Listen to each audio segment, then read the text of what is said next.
नमस्कार, मैं हूं पंकज श्रीवास्तव। सत्य हिंदी के खास कार्यक्रम सुनिए सच में आपका स्वागत है। आज बात करेंगे इजराइल की। क्या औपनिवेशिक ताकतों द्वारा पिछली सदी में अरबों की भूमि में लगभग जबरदस्ती बनाया गया ये देश यहूदियों के किसी प्राचीन स्वप्न या धार्मिक विश्वास से जुड़ा है? क्या इजराइल की आक्रामकता के पीछे यही विश्वास है? आखिर अखंड इजराइल का मतलब क्या है और मुस्लिमों और यहूदियों की मुसलसल लड़ाई की वजह क्या है, जबकि दोनों ही अब्राहमिक धर्म हैं और ईसाई भी तो इसी सिलसिले की एक कड़ी है। तो यहूदी कभी उनकी नफरत का शिकार क्यों बने थे? आखिर नफरत का यह सिलसिला बंद क्यों नहीं होता? क्या इसके पीछे तेल का खेल भी है जिसमें इजराइल महज एक मोहरा है पश्चिमी दुनिया का? मिलेंगे इन तमाम सवालों के जवाब आज के हमारे इस वीडियो में। पहले ये नक्शा एक बार गौर से देख लीजिए। ये ईरान है जहां फिलहाल हमले हो रहे हैं, यहाँ इजराइल की ओर से, और ये पूरा पश्चिम एशिया है। ये लाल सागर है, इधर भूमध्य सागर है जिसके आसपास ये यूरोप वगैरह है, यूरोप के तमाम देश हैं, और यहाँ पर अफ्रीका, ये मिस्र है, और लाल सागर के इस तरफ मिस्र है, और ये इलाका जो है छोटा सा ये है इजराइल का। और यहीं पर Syria, Jordan, Kuwait, Bahrain, Saudi Arab, Qatar, United Arab Emirates, Yemen, Oman, ये सारे देश हैं जिसमें कई इस समय अमेरिका के साथ खड़े हुए हैं ईरान पर हमला करने के लिए। बहरहाल इस नक्शे को ध्यान में रखिए और तब जब आप इसको समझेंगे आगे जाके तो कुछ चीज़ें बहुत ठीक से समझ में आएंगी। ये नक्शा अब और करीब से हम देख रहे हैं तो ये इजराइल का पूरा नक्शा है जो बदला है समय के साथ। कैसे बदला है वो भी हम आपको बताएंगे। यहीं पर जेरूशलम है जो ईसाइयों का, मुसलमानों का और यहूदियों का, तीनों का एक पवित्र शहर है। बहरहाल अखंड इजराइल बनाना एक सपना है यहूदियों का बहुत पुराना, जिसे वे अपने अस्तित्व से जुड़ा मानते हैं। इसलिए अरब देशों से घिरे होने के बीच या बावजूद वो लगातार युद्धरत है। लेकिन ये कहानी सिर्फ 77 साल पुरानी नहीं है जब आधुनिक इजराइल अस्तित्व में आया। ये कहानी 4000 साल पुरानी है जिसका संबंध हिब्रू बाइबल से है, यानी ओल्ड टेस्टामेंट से, जिसके मुताबिक यहोवा याहवे यानी यहूदियों के ईश्वर ने हजरत इब्राहिम को कनान की भूमि देने का वायदा किया। ये आज का इजराइल, फिलिस्तीन और आसपास के क्षेत्र का है। ये ईश्वर की ओर से किया गया एक वायदा है, यानी प्रॉमिस्ड लैंड, जिसने 19वीं सदी में जायनवाद के सपने को पुनर्जीवित किया, जिसका लक्ष्य था दुनिया भर के यहूदियों को एकजुट कर यहूदी राष्ट्र बनाना। लेकिन 1948 में इजराइल की स्थापना के बाद अरब इजराइल युद्ध और 7 लाख फिलिस्तीनियों का विस्थापन, जिसे वो नकबा कहते हैं, इस स्वप्न को त्रासदी में बदल गया। यहूदी इसे मातृभूमि में वापसी मानते हैं तो फिलिस्तीनी इसे तबाही मानते हैं। अब ये जो बातें अभी मैंने आपको बताई, इसमें बहुत से ऐसे शब्द, ऐसी चीज़ें आई होंगी जिनको आसानी से समझना मुश्किल है, ख़ास तौर पर अगर आप पश्चिमी एशिया के इतिहास या प्राचीन इतिहास से बहुत परिचित नहीं हैं। जैसे आपके मन में यह सवाल आ गया होगा जब मैंने अब्राहमिक रिलीजन की बात कही, यानी अब्राहम से जुड़े हुए धर्म। तो ये हज़रत अब्राहम या इब्राहिम कौन थे और उनका यहूदियों से क्या रिश्ता है? तो ये समझिए कि ये रिश्ता सिर्फ यहूदियों से नहीं है। हज़रत इब्राहिम का रिश्ता यहूदी धर्म से भी है, ईसाई धर्म से भी है और इस्लाम से भी है। हज़रत इब्राहिम को तीनों ही धर्म के मानने वाले अपना आध्यात्मिक पूर्वज या पैगंबर मानते हैं। इसलिए इन तीनों धर्मों को अब्राहमिक धर्म कहा जाता है, यानी जो अब्राहम से पैदा हुए। ध्यान रहे, यानी इब्राहिम और अब्राहम एक हैं। एक ही परंपरा के धर्म होने के कारण इनके तमाम ऐतिहासिक, पौराणिक या मिथकीय किस्से भी साझा हैं। बस नाम और उच्चारण में थोड़ा फर्क होता है।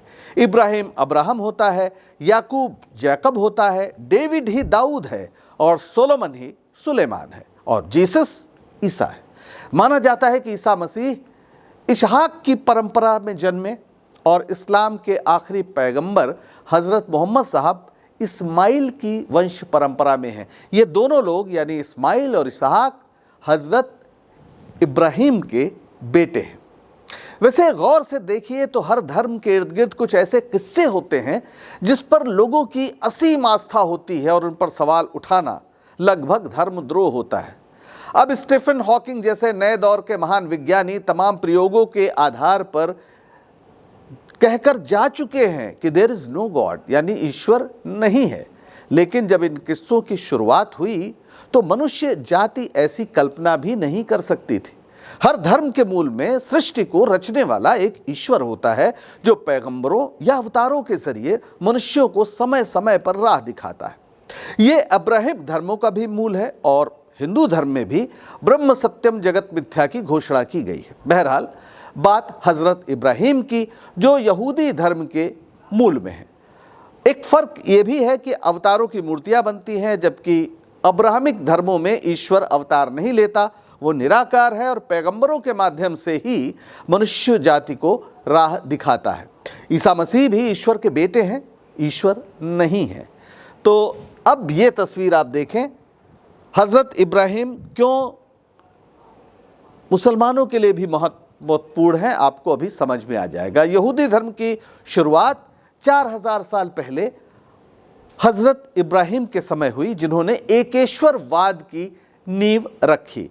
एक बात ध्यान दीजिए कि जब मनुष्य ने सोचना शुरू किया, दार्शनिक स्तर पर उसका विकास होना शुरू हुआ, तो तमाम कबीले थे और हर कबीले का अपना एक देवता था। उस देवता के लिए आपस में खूब लड़ाई झगड़े होते थे। तो उस समय जो भी दार्शनिक पैगंबर सामने आए, उन्होंने कहा नहीं नहीं, ईश्वर एक है, और इसलिए एकेश्वरवाद अब्राहमिक धर्मों का मूल है।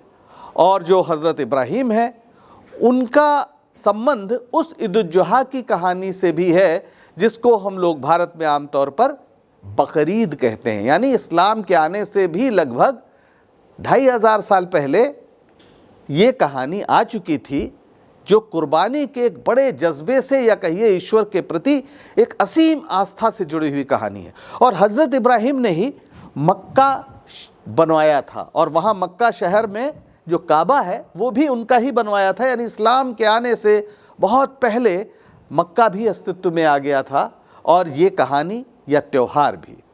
दरअसल हज़रत इब्राहिम को सपना आया, ईश्वर का आदेश जैसा कहा जाता है, जो मान्यता है कि अपनी सबसे प्यारी चीज़ की कुर्बानी करो। और तब उन्हें लगा हज़रत इब्राहिम को कि उनका सबसे ज़्यादा प्यार तो उनके बेटे इस्माइल पर है, और फिर वो इस्माइल की कुर्बानी के लिए तैयार हो गए और कुर्बानी देने जा ही रहे थे कि अचानक जो वहाँ पर उनके चाकू के नीचे एक मेमना आ गया, जो ईश्वर का चमत्कार था या अल्लाह का चमत्कार था। और तब से जो धर्म के प्रति, ईश्वर के प्रति असीम आस्था का जो एक पर्याय बना, ये जज्बा, कुर्बानी का जज्बा, और ईद-उल-अज़हा जिसको हम कहते हैं या बकरीद कहते हैं, ये उसी की याद में मनाया जाता है। और इन्हीं जो इब्राहिम हैं, हज़रत इब्राहिम, उनके बेटे इसहाक के बेटे थे याकूब, और यानी उनके पोते। उनका एक नाम इज़राइल भी था, जिसका अर्थ होता है दुनिया में शासन करने वाला, यानी टू रूल।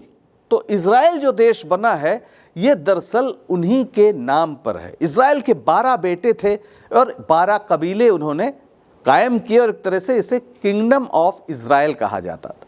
इज़राइल के चौथे नंबर के बेटे का नाम था जूडा, जो शायद सबसे ज़्यादा काबिल निकला। उसका विस्तार हुआ, उसका जो कबीला था वो दक्षिणी कनान में बसा, और उसके राज्य को जूडा कहलाया गया, जिसे 586 ईसा पूर्व में बेबीलोनियन ने नष्ट किया था। लेकिन जूडा के वंशजों ने अपनी पहचान बनाए रखी, और इसी जूडा शब्द से यहूदी शब्द सामने आया। और जब 12 कबीलों में बहुत से ऐसे झगड़े हुए और वहाँ पर बाहरी आक्रमण भी हुए, तो यहूदियों की एक बड़ी तादाद मिस्र में चली गई, जिसको हमने बताया था आपसे पहले ही नक्शे में कि लाल सागर को पार करके ही मिस्र था। तो वहाँ पर वो चले गए और इसके बाद कहानी शुरू होती है हज़रत मूसा की, जो दरअसल यहूदियों के एक तरह से पैगंबर माने जाते हैं। ये तस्वीर है हज़रत मूसा की, समंदर के रास्ते से अपने जो अनुयायी हैं उनको ले जा रहे हैं, समंदर उन्हें रास्ता देता है। ऐसा चमत्कार उन्होंने किया। ये धार्मिक मान्यता है और धार्मिक मान्यताएं ऐसी ही होती हैं। हज़रत मूसा के बारे में कहा जाता है कि 1391 से 1271 ईसा पूर्व का, यानी ईसा से भी काफ़ी पहले उनका एक समय था और ये यहूदियों के सबसे प्रमुख नबी या पैगंबर हैं।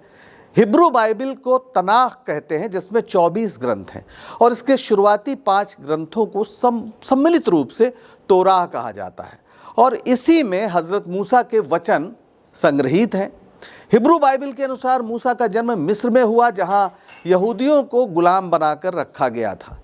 मिस्र में वो काफ़ी तादाद बढ़ रही थी उनकी, यानी उनकी आबादी बढ़ रही थी और इससे मिस्र में जो मूल निवासी थे उनके मन में एक शंका पैदा हो रही थी कि एक दिन ये शक्तिशाली हो जाएंगे और जो फिरौन है, जो राजा है, उसके खिलाफ बगावत भी कर सकते हैं। अब अपनी असफलताओं से ध्यान हटाने के लिए अल्पसंख्यकों के प्रति नफरत फैलाना, यानी ये जो कूटनीति है वो कोई आज की नहीं है, इसकी जड़ें बहुत पहले मिलती हैं और तब ऐसा ही कुछ किया गया। यहूदियों को लेकर तमाम समस्याओं के लिए यहूदियों को जिम्मेदार माना जाने लगा। उनकी आबादी बढ़ रही एक बड़ा मुद्दा बन गया और तब मिस्र के शासक यानी फिरौन ने आदेश दिया कि यहूदियों को मार डालो, जो नवजात हैं उनको ज़रूर मारो। और ऐसे में उसी समय पैदा हुए थे हज़रत मूसा। उनकी माँ ने, कहानी ये है कि नील नदी में एक टोकरी में उन्हें रखकर छोड़ दिया। अब कुछ कुछ कृष्ण जी की कहानी आपको याद आ रही होगी, जिनके पैदा होते ही मारने की कोशिश कंस ने की थी। लेकिन किस्मत देखिए कि ये जो टोकरी थी ये फिरौन की बेटी को मिल गई और उससे ये बालक बड़ा प्यारा लगा और बेटी ने गोद ले लिया। मूसा जब बड़े हुए तो उन्हें ये पता चल गया कि वो दरअसल एक यहूदी माँ बाप की संतान है और यहूदियों के साथ जो मिस्र में बहुत अत्याचार हो रहा था, इससे वो बड़े दुखी थे। और एक दिन उनके सामने एक यहूदी गुलाम को बुरी तरह से पीटा जा रहा था, तो पीटने वाले की उन्होंने हत्या कर दी और भाग कर गए सिनाई पर्वत पर, जहां एक फरिश्ते ने उन्हें याहवे का संदेश दिया, यानी ईश्वर का, जिसमें कहा गया था कि उन्हें यहूदियों को मुक्त कराना है, इस तरह उन्हें जाना नहीं चाहिए। और तब हज़रत मूसा लौटे मिस्र। उन्होंने फिरौन से कहा कि वे यहूदियों को लेकर इस देश से चले जाएंगे, पर फिरौन नहीं माना। और फिर किस्सा है जैसा माइथोलॉजी में होता है कि एक के बाद एक मिस्र में प्लेग का प्रकोप आने लगा और फिर फिरौन घबरा गया और उसने कहा कि आप यहूदियों को लेकर यहाँ से जा सकते हैं, यानी हमारा पिंड छोड़िए। और इसे ग्रेट एक्सोडस कहा गया, यानी एक पहला बड़ा पलायन यहूदियों का था। और तब जब वो लेकर मिस्र से बढ़े तो जाहिर है सामने लाल सागर था, अब कैसे पार करें? तो फिर समुद्र से उनकी बातचीत हुई या चमत्कार किया उन्होंने और समुद्र के बीच में ये रास्ता बना, लाल सागर पार करके वो कनान गए। और सिनाई जो पहाड़ी है वहाँ पर याहवे से 10 आदेश उन्हें प्राप्त हुए, जिसे 10 कमांडमेंट कहा जाता है, यानी 10 आदेश, 10 आज्ञाएं। ये नैतिक कानून है जो यहूदी धर्म की पहचान का आधार है और एक नज़र इस पे मार लेना चाहिए ताकि हमें अंदाज़ा हो जाए कि दरअसल उस समय का समाज किन चीज़ों से जूझ रहा था। तो पहली बात तो ये कही उन्होंने कि ईश्वर के अलावा किसी की पूजा न करना। ध्यान दीजिए, ये तीनों ही धर्मों में ये बात मूल है कि एक ही ईश्वर है, उसकी मूर्ति बनाकर भी उसकी पूजा न करना। ईसाई लोग मूर्ति बनाते हैं लेकिन ईश्वर की नहीं बनाते हैं, वो ईश्वर के बेटे जीसस क्राइस्ट की मूर्ति बनाते हैं। ईश्वर के नाम का अपमान न करना स्वाभाविक बात है। सब्बात यानी रविवार को पवित्र रखना, ये जो हॉलीडे का कॉन्सेप्ट आया है ये दरअसल मूल में होली डे है, यानी आप 6 दिन काम करते हैं और 7वें दिन आपको ईश्वर का की उपासना करनी है। और इसके लिए रविवार, जिसे संडे हम कहते हैं, वो एक हॉलीडे था और इसी से बाद में हॉलीडे कहा जाने लगा। इसके अलावा माता पिता का आदर करना, हत्या न करना और व्यभिचार न करना, झूठी गवाही न देना, चोरी न करना और अपने पड़ोसी की चीज़ों की लालसा न करना। किसी भी तरह पड़ोसी की कोई भी संपत्ति, उसका घर, वहाँ तो ये भी लिखा है कि पड़ोसी की पत्नी पर भी नज़र नहीं डालना है। तो पड़ोसियों से के प्रति बहुत अच्छा व्यवहार करना होगा। इन आदेशों से हमें ये भी पता चलता है कि उस समय का समाज किन समस्याओं से घिरा हुआ था, जिसे रोकने के लिए ईश्वरीय आदेश दिए गए। पड़ोसियों के साथ अच्छा व्यवहार और उसकी किसी चीज़ की लालसा न करने के आदेश का हश्र तो विडंबना ही है, क्योंकि इज़राइल अपने जन्म से ही पड़ोसियों से लड़ रहा है। और इस लड़ाई का एक बड़ा मुद्दा यरूशलेम पर कब्जा करना भी है, जो तीनों ही धर्मों का पवित्र स्थल है। यहूदियों का याहवे, मुसलमानों का अल्लाह और ईसाइयों का गॉड एक ही है, लेकिन इन्हें मानने वालों का एक होना हमेशा मुश्किल रहा है। अब ये यरूशलेम देखते हैं हम। ये यरूशलेम की 3 चीज़ें हैं, ये जहाँ पर तीनों धर्मों का एक तरह से आप कह सकते हैं कि महत्व होता है। ये वो जगह है जहाँ यह रोमनों के अधीन काम करने वाला जो प्रशासन था यहूदियों का, उसने ईसा मसीह को सलीब पर चढ़ाया था। ईसा मसीह की ये जो तस्वीर है, इस तस्वीर को शायद दुनिया में सबसे ज़्यादा देखा जाता है। ये किस तरीके से ईसा मसीह सलीब पर चढ़े और उनके साथ क्या हुआ, ये एक अब ऐसी बात है जो ईसाई नहीं है वो भी अच्छी तरह जानते हैं। वैसे ईसा मसीह खुद यहूदी थे, लेकिन उनकी शिक्षाएं तत्कालीन यहूदी जो लोग थे उनको, या जो शासक थे उनको भा नहीं रही थी। ख़ास तौर पर जब इन्होंने खुद को मसीहा घोषित किया, ईश्वर का बेटा घोषित किया, तो इसे तो सीधे सीधे धर्मद्रोही माना गया। और फिर बृहस्पतिवार को इन्होंने लास्ट सपर किया, जब इन पर पूरी तरह से ये हुआ कि अब इन्हें सज़ा दी जाएगी। तो वो बृहस्पति का दिन था। लास्ट सपर एक बहुत मशहूर चित्र है, आपने शायद देखा हो, जिसमें वो अपने साथियों के साथ मिलकर बैठकर खाना खा रहे हैं। और फिर शुक्रवार को इन्हें सलीब पर चढ़ा दिया गया और बाद में यहीं यानी इसी यरूशलेम में रिजरेक्शन हुआ, यानी ईस्टर के दिन रविवार को वो जीवित हो गए। ईसाई इस बात को भूल नहीं पाते हैं कि ईसा मसीह को सलीब पर यहूदियों ने चढ़ाया था। ये एक पुनर्जनन था, यानी मृत शरीर का फिर से जिंदा हो जाना, जो ईसाई समुदाय के लिए बेहद महत्वपूर्ण बात है। तो ये एक संबंध बनता है यरूशलेम का, और यरूशलेम के पास ही बैथलेहम में ईसा मसीह का जन्म हुआ था। अब ये है अल-अक्सा मस्जिद। माना जाता है कि ये वो जगह है, यहीं से पैगंबर मोहम्मद साहब एक रात के लिए स्वर्ग गए थे। एक बहुत ही महत्वपूर्ण कहानी है जिसे मेराज कहा जाता है, और मोहम्मद साहब यहाँ से स्वर्ग गए थे एक घोड़े पर सवार होके जो उड़ता था। तो उस घोड़े पर सवार होकर वो गए, और ये कहानी भी बहुत ही महत्वपूर्ण है, और इसलिए यरूशलेम भी मुसलमानों के लिए भी बहुत पवित्र है। और यहूदियों के लिए वेस्टर्न वॉल है। ये वेस्टर्न वॉल, जिसे वे मानते हैं कि किंग सोलोमन ने यहाँ पर जो मंदिर पहला यहूदियों का बनवाया, ये उसकी एक तरह से एक निशानी है। पश्चिमी दीवार, जिसे बाद में मंदिर जो था उसे ध्वस्त कर दिया गया था, और इसी मंदिर में 10 कमांडेंट्स की को एक पत्थर की पट्टियों पर उकेर कर एक संदूक में रखा गया था। और इस तरह आप समझ सकते हैं कि यरूशलेम क्यों तीनों धर्मों के लिए बहुत महत्वपूर्ण है। और जब जो धर्म काफ़ी ताकतवर हो जाता था, उसके अधीन यरूशलेम आ जाए, इसकी पूरी कोशिश की जाती थी। अब यहीं पर है टेम्पल माउंट।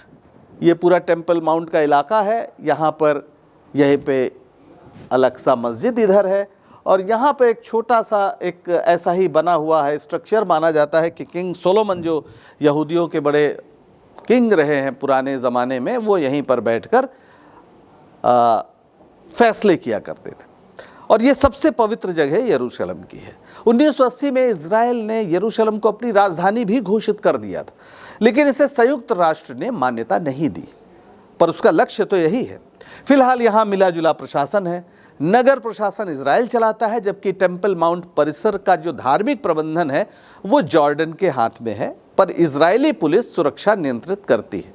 यानी तीनों अब्राहमिक धर्म इसे लेकर भावुक हैं, चाहते हैं कि ये पूरा इलाका उनके हाथ में हो।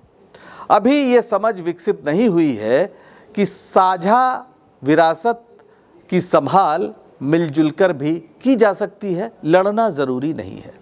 बहरहाल इतिहास से अब वर्तमान की ओर चलते हैं। 19वीं सदी में यूरोप में एंटीसेमिटिज्म ने ज़ायनवाद को जन्म दिया। एंटीसेमिटिज्म मतलब यहूदियों के खिलाफ जो भावना है, और जो ज़ायनवाद है वो उसका अर्थ हुआ कि यहूदियों के देश की मांग बढ़ी 19वीं सदी में।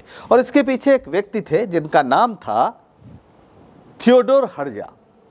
और थियोडोर हर्जा वो व्यक्ति थे जिन्होंने 1897 में ज़ायनवादी संगठन बनाया और आलियाह यानी वापसी की बात की। 1881 में पहली बार यहूदी जो हैं यूरोप और रूस से फिलिस्तीन आए, और फिर 1917 में बालफोर घोषणा हुई जिसमें ब्रिटेन ने यहूदियों के एक राष्ट्रीय घर का समर्थन किया। 1917 मतलब ये वो समय है जब पहला विश्व युद्ध चल रहा था। 2 नवंबर 1917 को ब्रिटिश विदेश सचिव आर्थर जेम्स बालफोर ने लॉर्ड लायलन वॉल्टर रॉथचाइल्ड को एक पत्र लिखा जिसमें ये बात कही गई थी। और जाहिर है ब्रिटेन ने शायद सोचा हो कि यहूदी जो कई क्षेत्रों में बड़े ताकतवर थे पैसे से और अपने प्रभाव से, उनका समर्थन अमेरिका को, रूस को और ब्रिटेन को, जो उस समय के मित्र राष्ट्र थे, उनको मिले। और इसके अलावा जो इजराइल मिस्र भारतीय संपदा मार्ग जिसे कहा जाता है सुएज कैनाल, उसकी रक्षा के लिए भी इजराइल का इस्तेमाल हो सकता है। सुएज कैनाल बहुत महत्वपूर्ण है। ये लाल सागर को भूमध्य सागर से जोड़ने वाली एक नहर है जो 193.3 किलोमीटर लंबी है, और इसका 19वीं सदी के मध्य में इसका निर्माण हुआ था। ये अफ्रीका और एशिया को विभाजित भी करती है, और मेडिटेरियन सी जैसा मैंने बताया भूमध्य सागर, और लाल सागर से जहाज़ों को वहाँ पहुँचाती है, वरना पूरा अफ्रीका घूमते हुए यूरोप जाना पड़ता। इसके यानी 6000 किलोमीटर की दूरी कम हो जाती है अगर सुएज नहर का इस्तेमाल होता है। तो ये जो इजराइल के बनाने की बात थी, यानी जो बाल्फोर घोषणा थी, उसे संयुक्त राष्ट्र ने 1922 में मान्यता दे दी, जिसके बाद जो यहूदी हैं वो पूरी दुनिया से धीरे धीरे इजराइल की ओर बढ़ने लगे। और 1922 से 1935 के बीच यहूदी आबादी 9% से बढ़कर 27% हो गई। यानी यहूदियों का अपना देश बनाने का जो स्वप्न था वो साकार होता दिखने लगा, लेकिन फिलिस्तीनियों के लिए, यानी फिलिस्तीन क्षेत्र में जो अरब थे, उनके लिए नाकबा था, यानी नुकसान करने वाली घटना। द्वितीय विश्व युद्ध के बाद ज़ायनवाद को और गति में ली। वजह था जर्मनी का तानाशाह हिटलर। अब हिटलर को कौन नहीं जानता। ये शख्स ऐसा है कि अगर जीत गया होता तो दुनिया में कितने नरसंहार होते कहा नहीं जा सकता। हालांकि ये यहूदियों को ईसाई होने की वजह से नहीं, बल्कि खुद को आर्य नस्ल का होने की वजह से उन्हें बहुत नीचा मानकर इसने वो अत्याचार यहूदियों पर किया था। आप में से बहुत लोगों ने शायद शिंडलर लिस्ट नाम की एक फिल्म देखी होगी, ना देखी हो तो ज़रूर देखिएगा। शिंडलर एक जर्मन था हालांकि, लेकिन यहूदियों को बचाने की कोशिश कर रहा था, जिन्हें हिटलर धरती से ख़त्म कर देना चाहता था। हिटलर जाहिर है इस संहार को नस्लवाद के नज़रिए से कर रहा था। वो खुद को आर्य मानता था और कहता था कि आर्यों को ही शासन करने का अधिकार है। उसकी घृणा की वजह से आइंस्टीन समेत कई महान यहूदी विज्ञानियों को जर्मनी छोड़ना पड़ा। और होलोकास्ट जो हुआ, ये तस्वीर देखिए आप, होलोकास्ट इस तरह से यहूदियों को पकड़ कर रखा जाता था और उन्हें गैस चैम्बर में भून दिया जाता था। 60 लाख यहूदी इस दौरान, द्वितीय विश्व युद्ध के दौरान मारे गए, जो हिटलर की घृणा का शिकार हुए। जाहिर है यहूदियों की सुरक्षा का सवाल मानवता का सवाल बन गया। हिटलर की जब हार हुई, उसने आत्महत्या कर ली, उसके साथ ही इस दुस्वप्न का अंत हुआ।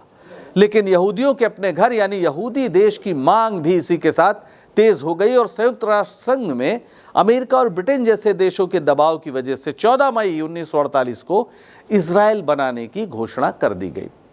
ये सब लगभग जबरदस्ती किया गया।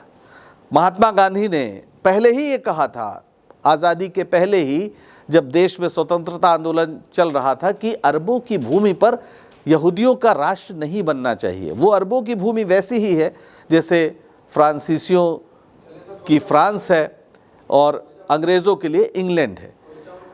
तो वो यहूदियों का समर्थन नहीं कर रहे थे एक राष्ट्र के लिए, बाकी हर जगह यहूदी रहे, वो ये चाहते थे। और यही वो नीति थी कि पंडित नेहरू की सरकार ने तमाम दबावों के बावजूद इस प्रस्ताव का विरोध किया। यानी संयुक्त राष्ट्र में जब मतदान हुआ संयुक्त राष्ट्र संघ में, तो इसका विरोध किया। भारत नया नया आज़ाद हुआ था, कमज़ोर था बहुत मानदंडों पर, लेकिन उसके नैतिक मानदंड बहुत ऊंचे थे। और आपको जानकर आश्चर्य होगा कि अरब देशों के अलावा भारत अकेला देश है जिसने संयुक्त राष्ट्र संघ में इजराइल के गठन का जो प्रस्ताव था उसके विरोध में मतदान किया था। भारत की विदेश नीति के इस नैतिक पक्ष ने उसे सैकड़ों गुटनिरपेक्ष देशों का नेता बनाया। बहरहाल इजराइल को मान्यता अरब देशों ने नहीं दी और तुरंत ही एक युद्ध शुरू हो गया। एक के बाद एक कई युद्ध हुए लगातार, लेकिन अमेरिका और अन्य पश्चिमी देशों के समर्थन से इजराइल अपना अस्तित्व बचाने में न सिर्फ कामयाब रहा, बल्कि उसका जो क्षेत्रफल था वो भी बढ़ता गया। तो एक नज़र इन युद्धों पर भी डाल लेते हैं। आपके सामने ये युद्धों का पूरा सिलसिला। 1948 में मिस्र, जॉर्डन, सीरिया और लेबनान और इराक ने हमला कर दिया, लेकिन इस पर भी इजराइल जीत गया। और 1956 में स्वेज संकट जब पैदा हुआ, यानी जब स्वेज नहर का राष्ट्रीयकरण कर दिया अब्दुल कामिल नासिर ने, तब ये हमला किया गया, क्योंकि स्वेज नहर बहुत ज़रूरी है। आप जानते हैं लाल सागर और भूमध्य सागर उससे जुड़ता है और व्यापार का बहुत बड़ा क्षेत्र रहा है। लेकिन इस बार भी जब मिस्र पर हमला हुआ तो झुकना पड़ा मिस्र को और फिर इजराइल जीता। और इसके बाद 1967 में 6 दिवसीय युद्ध हुआ।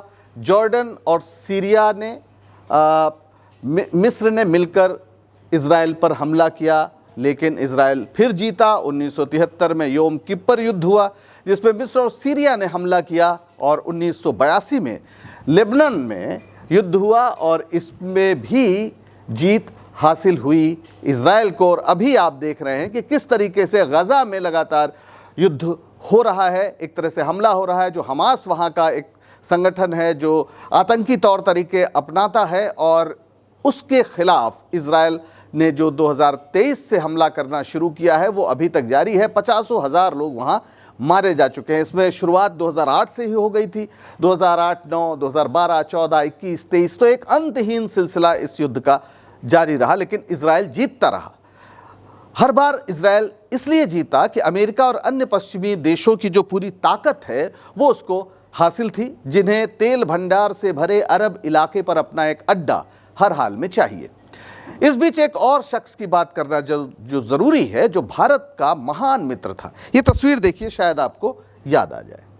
ये हैं यासिर अराफात, जिन्होंने फिलिस्तीन मुक्ति संगठन का गठन किया था 1964 में।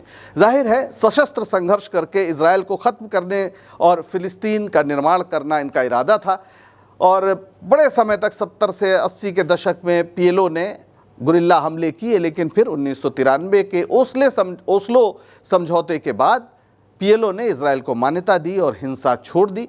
यूएन ने भी 1975 में पीएलओ को पर्यवेक्षक का दर्जा दिया और भारत का पीएलओ और अराफात से बेहद दोस्ताना रिश्ता रहा। हैरानी की बात है कि आज कई अरब देश इजराइल को मान्यता दे चुके हैं और अमेरिका के सैनिक अड्डे बने हुए हैं जहां से ईरान पर हमला किया जा रहा है। अब अमेरिका के सैनिक अड्डे कहां हैं आप देख सकते हैं। ये कतर में अल उदेद एयर बेस है, अल उदेद एयर बेस, और इसके अलावा यूएई में अल धफरा एयर बेस है। यहाँ पर आप ये यूएई है। बहरीन में एक पूरा नेवल सपोर्ट एक्टिविटी नज़र आती है यहाँ से जो अमेरिका को, और सऊदी अरब जो अरब देशों में सबसे बड़ा है, वहाँ पर प्रिंस सुल्तान एयर बेस है, जिससे कि अमेरिका को काफ़ी एक बड़ा सपोर्ट मिलता है। और कुवैत में कैप आरिफजान और अली अल सलिम एयर बेस है। ये सब एक तरह से एयर बेस हैं जिन्होंने इज़राइल की मदद के लिए एक तरह से अमेरिकी अड्डे के रूप में काम किया हुआ है। और जो ईरान पर हमला करने का जो पूरा सिलसिला चला, उसमें पूरी तरीके से इज़राइल को और अमेरिका को ये भरोसा था कि ये सारा उसके लिए काम आएगा, ये जो सरंजाम उसने जुटाया है, और ऐसा हुआ भी। पर सवाल है कि इस बीच ये संयुक्त राष्ट्र संघ कहाँ है? संयुक्त राष्ट्र संघ ने जो प्रस्ताव पारित किया था 1967 में कि इज़राइल के कब्ज़े से जो तमाम क्षेत्र है जो यूनाइटेड नेशन के हिसाब से नक्शे से बाहर था, उसे छोड़े, लेकिन उसका कोई प्रभाव नहीं पड़ा, क्योंकि यूनाइटेड नेशन भी पूरी तरीके से अमेरिका के इशारे पर या उसके प्रभाव में है, ऐसा आरोप बार बार लगता है। और इसका अंदाज़ा आपको इस नक्शे से लग जाएगा।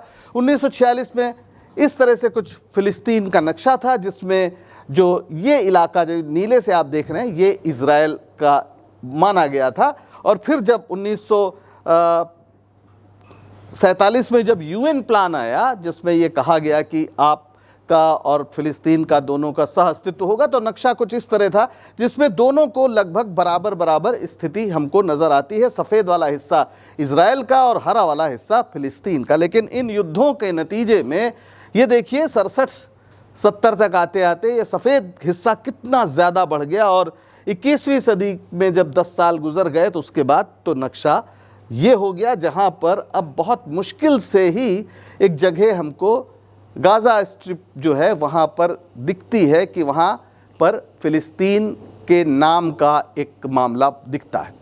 जाहिर है इज़राइल की ये सफलता अरबों के सीने पर धंसे हुए खंजर की तरह है, क्योंकि इज़राइल ने ये सब अमेरिका की ताकत के बदौलत ज़बरदस्ती हासिल किया है।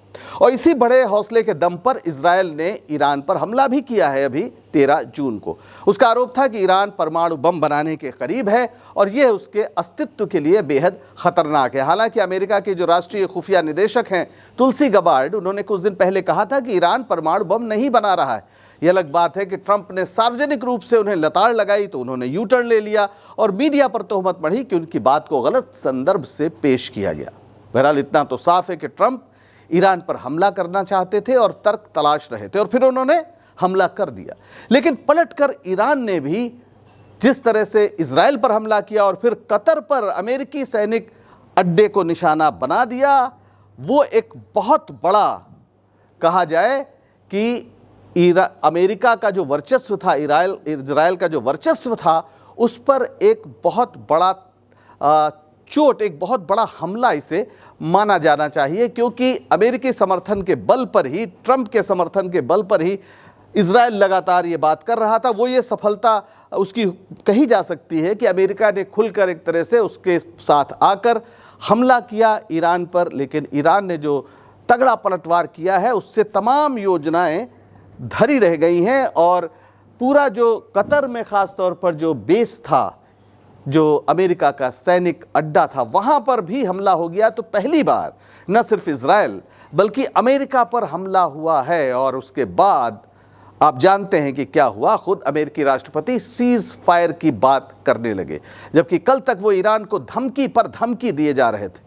अब ये बड़ा परिवर्तन अरब की राजनीति में आया है। ईरान ने जिस तरह से एक ताकत दिखाई है, एक हौसला दिखाया है, एक संकल्प दिखाया है अपनी संप्रभुता की रक्षा के लिए, वो एक बड़ी मिसाल है कि अब अमेरिका की जो दादागिरी है वो इस इलाके में नहीं चलेगी। और इसमें रूस और चीन का भी एक हाथ है कि उन्होंने ईरान का समर्थन किया।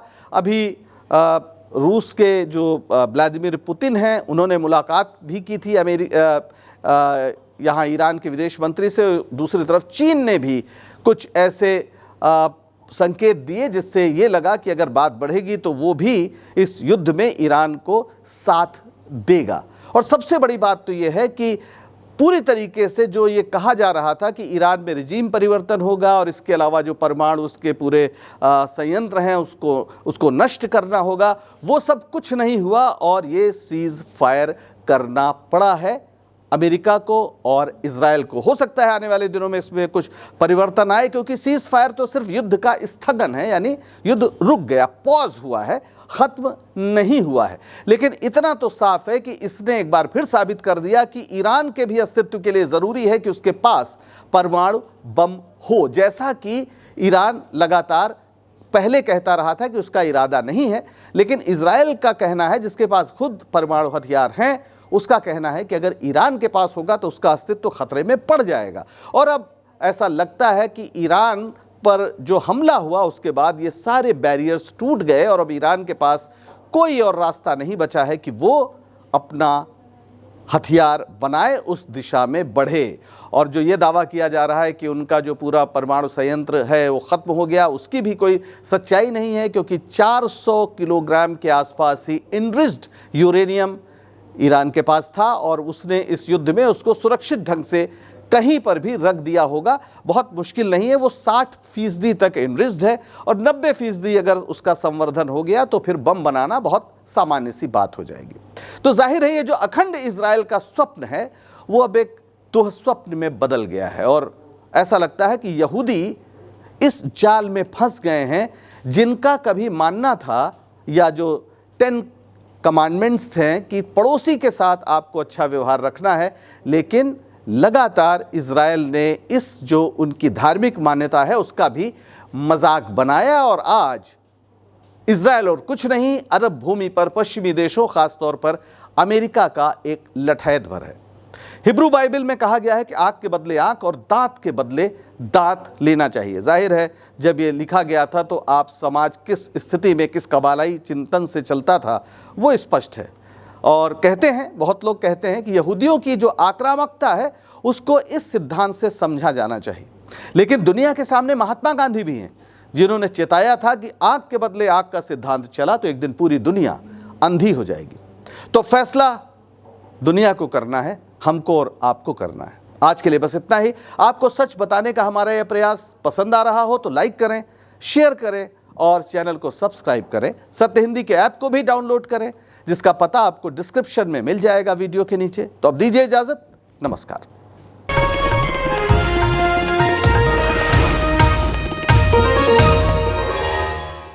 Disclaimer under Section 107 of the Copyright Act 1976. Allowance is made for fair use for purposes such as criticism, comment, news reporting, scholarship, and research. Fair use is a use permitted by copyright statute that might otherwise be infringing.